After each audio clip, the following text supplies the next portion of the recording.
She stepped into the center of the courtroom on bare, careful feet and said with the blunt seriousness of a child who has not yet learned how to be modest, "Free my father, and I'll lift you up." The words landed like a pebble thrown onto still water. They rippled. At first, the ripples were mockery. Pens scratched quicker. Laughter leaked from the benches. A murmured chorus of disbelief rose and settled again, like cold air over stone. The room itself held its breath before the outburst. High ceilings, the cool gray of marble, the heavy bench where Judge Fausto sat like a carved figure, immovable, dignified, remote. For 15 years his life had been measured in the small distances between a bed, a wheelchair, and a world he watched but could no longer enter. The case at hand was simple by the court standards and devastating by another. Ramiro, her father, stood at the defendant's dock, shoulders bent, hands folded as if to hold himself together. The prosecutor's voice had been steady all morning. The gallery had filled with expectation, with the light clinging to notebook pages and camera lenses, with the kind of polite cruelty that finds theater in other people's misery. Veronica was 7. She wore a plain blue dress, the kind that belonged in a photograph of better weather, her hair braided tight against her small skull. She had come with her mother, a woman whose cheeks were raw from weeping and whose hands trembled as she gripped the wooden rail. The mother's eyes were fixed on the defendant's seat, on the man who had taught her daughter to whistle and to mend a torn shirt, on the man whose laughter once filled a small rented kitchen. Ramiro's face was a map of worry. He lifted his head when his daughter's voice rose, and he saw her there, small and immovable as a pillar of strange resolve. No one in that courtroom had expected a child to speak. No one had expected a child to barter a promise in the language of the heart, not law, not evidence, not precedent. "Free my father, and I'll lift you up." It was a child's covenant, simple, precise, and terrible in its bravery. The initial reaction was almost tender in its cruelty. A lawyer barked a laugh, short, sharp, then smoothed his notes as if embarrassed by the sound. A bailiff's expression flickered between duty and curiosity. Even Ramiro managed an embarrassed smile, a quick, pained thing, as if to shield his daughter from a world that could be so unkind. Judge Fausto's face did not move at first. He watched the girl as though he were looking at a photograph, cataloging every line and detail. He was known in the city for his sternness, his belief in order, in the clear demarcation between right and wrong. That belief had no place, he thought, for the child's plea. He had spent 15 years building a life of precise schedules and rigid authority, all from the seat where many of his peers had once stood. He had learned to measure justice with the cool method of law and to let mercy be an occasional errand. Now a 7-year-old had stepped into the machinery and offered an exchange that sounded like a parable and perhaps like a provocation. "Child," he said at last, voice low and edged with irony, "you do realize what you have just proposed?" "I do," she replied, not loud but clear. The courtroom felt tighter, drawn in around that moment. "Please, free my father, and I'll lift you up." It was not a plea phrased as supplication. It was a bargain from a place where bargaining entailed nothing but faith and the muscle memory of holding someone up after a fall. Laughter tried to rise again, this time sharper, but Fausto's eyes hardened. He watched Ramiro's shoulders tremble and saw the way the man's fingers curled around the bench as if to hold on to the last shape of dignity he had. The judge felt something old and stubborn stir, an obligation to keep the court a place of law, not theater. He also felt a curiosity he had not imagined. He had been watching people for years, trained to separate spectacle from substance, but the girl's offer had unmoored something inside him. "Very well," he said, the words like a gavel. 2 minutes. If you can show me anything in 2 minutes that suggests what you mean, we'll adjourn and consider what, if anything, changes. If you cannot, this court will proceed as it must." There was a small collective intake of breath. 2 minutes, a sliver of time that broadened into a gulf. The reporters leaned forward, a camera whirred, the mother's knuckles whitened. Ramiro stared as if the offer were a rope thrown somewhere between the dock and a shore he had forgotten. Veronica did not blink.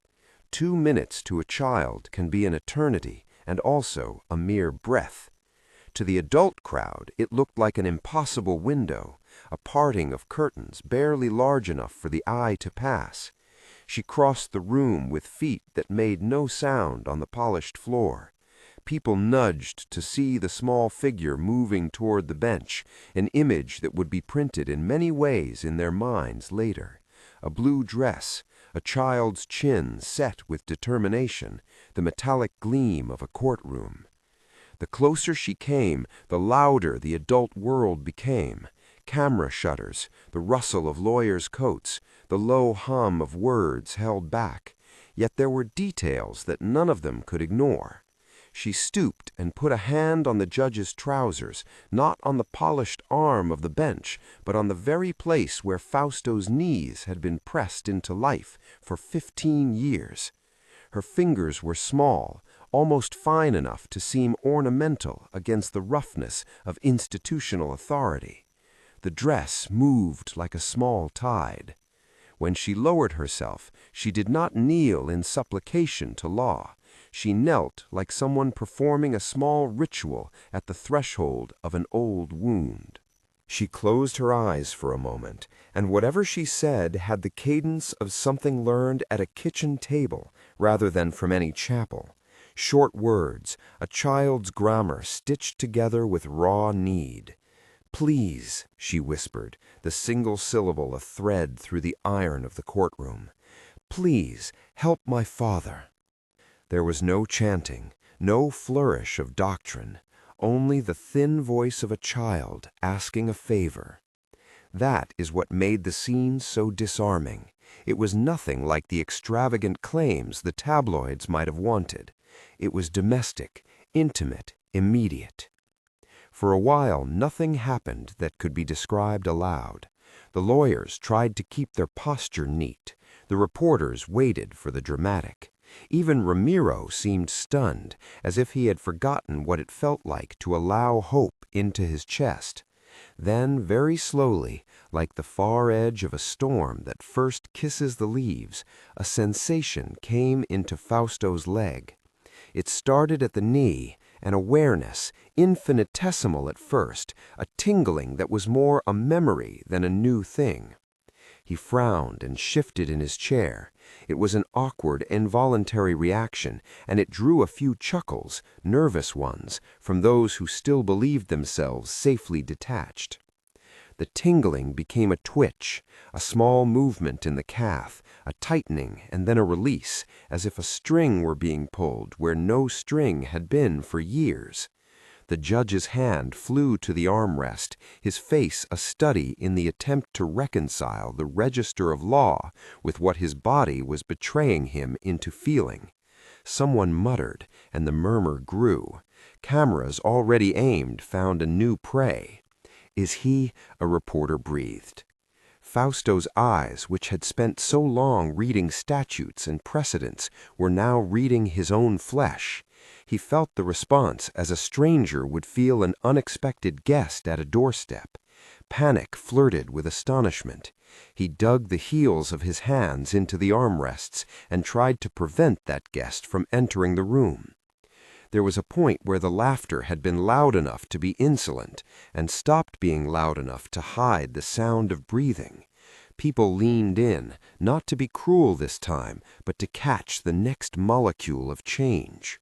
The mother, who had been a portrait of exhausted hope, now had her palms pressed together as if to hold herself upright. Ramiro's eyes were wet. The color had left his face. The first obvious motion was almost accidental. Fausto flexed his ankle, a small, deliberate movement, as if testing an old engine. The motion was tiny, fragile, like a sapling bending toward sun. Then the knee itself, the part that had been as rigid as storybook law, cooperated. He straightened slightly, the motion halting and bad at first. The seat creaked. Gasps punctuated the air like struck glass. That whole courtroom changed its posture with him. Where there had been derision, there emerged a stunned curiosity. Where there had been an appetite for spectacle, there now grew a hush that felt a little like reverence and a little like fear. People who had been quick to judge sat back and watched a man learning in front of them how to be a man with moving legs again. He stood up then. The first time he rose was not heroic, it was tentative. His hands hovered, gripping the bench as if it might slide away. The metallic scrape of the chair on the floor was audible as a single small bell. The judge, who had spent his life administering sentences, was now relearning the human act of standing. The balance was unsure. For a heartbeat it seemed as if he might fall. He did not. When he found his feet, the image of authority wobbling into sentience held every head in the room captive. Fausto looked as if he were seeing the world from an unfamiliar angle, as if he had been given a lens that put everything into new focus. He stood there, hand on the edge of the bench, and inhaled as if to gather the courage for the next thing he would do, to speak. His voice, when it came, was softer than anyone expected.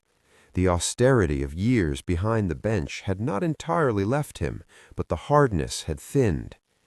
"This court," he said, and his voice carried more than the words. It carried the surprise of a man with new abilities and with a suddenly expanded sense of what the world might ask of him, "is not a theater. But it is a place where truth must be faced." There was a trembling in him that the audience could not mistake for legal calculation. There was also the hint of something unspoken, an awareness that his own life had been rearranged by this child's insistence. He looked down at the small hand that had rested on his knee, at the face upturned to him, at the father's expression that ate into his bones. He remembered the hours he had spent in logic's cold company. He felt the possibility that mercy might be a kind of truth, too. The room did not erupt into adulation. It did not dissolve into scripture or slogans. People kissed their palms and crossed themselves, some out of habit, some out of unscripted emotion. Reporters reached for their recorders with trembling hands. A newspaper photographer steadied his camera and took a single sharp frame. The smallness of the child, the judge balanced on uncertain legs, the father's face dissolving into something like wonder. Judge Fausto moved then, not with the imperiousness of a man commanding, but with the humility of someone who had been shown a thing beyond calculation. He took off his glasses and wiped the lenses the way one wipes tears without intending to. He descended from the bench and walked slowly toward the defendant's dock. No one interrupted him. The sound in the room had become a wide silence that carried everything. He stood before Ramiro, and in those few steps the balance of the court shifted. The law's machinery had not been overturned by spectacle alone. Something deeper dared it to consider the man at the dock as a human being in need of mercy. Fausto's voice came low now, deliberate, and touched by the tremor of someone who had reconsidered the kinds of things that should shape judgment. "In light of what has been demonstrated here, and with what I have seen with my own eyes," he said, and his words were chosen with care, "I find that the circumstances of this case require that I step aside from the sentence I was about to impose." There was no pomp, no apology needed for past harshness, but there was an admission, a judge acknowledging that his own humanity had been awakened and that that awakening should inform justice. Murmurs rose like a tide. Some people whispered of superstitions, others of miracles. None of the labels felt sufficient, and the judge did not offer any. He simply looked at Ramiro, at Veronica, at the mother, and then spoke the words that dissolved years of fear. "Ramiro, you are free." The way the gallery moved in that instant was a study in release. The mother's knees gave beneath her. She pressed her palms to the wooden rail and sobbed. Ramiro's hands flew to his face and then to his daughter's small shoulders, as if to check that she was real. Journalists crowded forward, but their cameras could not capture the density of feeling in the air. People applauded, tentatively at first, and then more sincerely when they saw the father and daughter embracing, like people surfacing after long dives. Fausto stood a little apart, his face etched with the surprise of a man who had been transformed by something both intimate and public. He had always thought of his role as the dispenser of clear outcomes. In a single afternoon, the clarity he'd prized had blurred into a kind of merciful complexity. He did not stand tall with triumph. He stood with a new quiet. Later, when the crowd thinned and the court's rhythm returned to a usual pace, some would try to explain what had happened in terms they trusted. Others would call it a miracle, which is a small human word for an event that refuses to be neatly packaged. Some columnists would call it an oddity, a peculiarity fit for headline and half a sermon. But those who were there in the wooden benches, those who had held the smell of lemon oil and the dust of legal books in the air, left with a different kind of knowledge. They carried the image of a small child who made an unguarded promise, and the memory of a stern man who was made less cold by a single touch. The story traveled beyond the courthouse. People discussed not only that a man had stood for 15 years, but the manner in which it had happened, by the courage of a child who refused to let law be the only language of the room. In kitchens and on buses, people argued about whether that kind of event could or should influence legal outcomes. Some said the judge had been right to follow his conscience. Others worried about precedent. But more quietly, in homes where people watched late-night broadcasts and in church basements that were not always full, the image of Veronica and her blue dress became a small anthem for stubborn hope.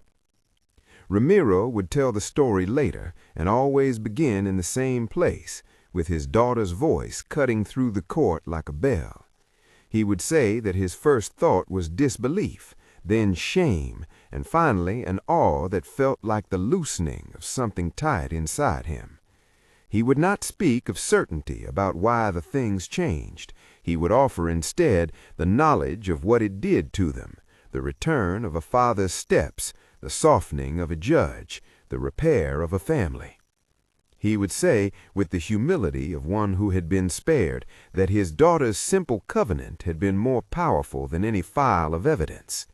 Judge Fausto, for his part, carried the afternoon like a private witness. He walked differently after that day, with a slight new stiffness in his calf and a gentleness in his eyes that surprised his colleagues. He began to pause sometimes, not because the law required it, but because he had learned that mercy demanded a different rhythm. He did not become a sermonizer. He did not abandon the clarity of rules. But he allowed a space in his judgments for things that could not be measured by case law alone, the weight of a family's plea, the stubbornness of love, the sight of a child who would stake her simple body on a promise. The city's newspapers debated, and the television shows replayed frames. Some wondered if the judge's motion would hold on appeal, if procedural rules had been bent by sentiment. Others insisted that this was not about law at all, but about the human capacity to change in an instant when confronted with something inexplicable. But within the private orbit of those who had been there, the mother who pressed her face into her child's hair, the father who felt his legs steady under him, and the judge who had learned once more to measure a life by something softer than statute, the event belonged to a different register, that of testimony and astonishment. People in the gallery began, in the weeks that followed, to tell one another how it felt to be present when an old man rose. They spoke less about the mechanics and more about the moral inversion of the day, how the room that had been ready to deliver condemnation had been turned into a theater of mercy by a child's audacity. The lesson they took away was not an easy doctrine. It was a question. When order and compassion collide, which should hold sway? Veronica, meanwhile, continued to be a child. She ran barefoot in the courtyard behind their small apartment and learned to whistle again with her father. She liked to sit on his lap and trace the lines of his hands as if they were maps she'd been given to read. She did not understand the philosophical debates her name had sparked. She only knew that the man who had held her when she scraped her knee now held steps and walks and a certain kind of lightness that had been missing. On quiet evenings, when the city settled and the news cycles returned to their habitual churn, people would speak in softer tones about what had been at stake that day. It wasn't simply that a man learned to walk. It was that a promise, spoken plainly and without strategic intent, had been honored in a way none of the spectators could fully account for. The promise had not been a contract in the formal sense. It had been an act of devotion that moved others, and that movement revealed, perhaps, a truth about how small acts of faith can cut through assumptions. There are, of course, those who will always demand an explanation. They will look for precedent, for scientific accounts, for a rational pattern. They will catalogue the event as an outlier or a series of physiological coincidences. The courtroom does not belong to wonder. It belongs to adjudication. Yet the afternoon belonged, for a moment, to both. The ending was not neat, because life seldom is. Ramiro was free, yet his freedom carried with it responsibilities and scars. Judge Fausto kept his robes and his role, but he had been made more human by having to stand again. The public retained its mixture of skepticism and nostalgia. Veronica remained, most of all, a child who had learned that courage could be as simple as an oath made with the full weight of a small heart. What stayed with those who were there was not only the image of the man standing, but the larger inversion that day produced. A court expecting to enforce decisions found itself confronted by compassion. A community primed to scorn discovered the possibility of being moved. A judge who believed in strict order felt the stirrings of mercy. The city learned, if only for a while, that authority could be softened without being broken, that law could listen. "Free my father, and I'll lift you up," Veronica had said. In the most literal sense, she lifted a man who had not walked in 15 years.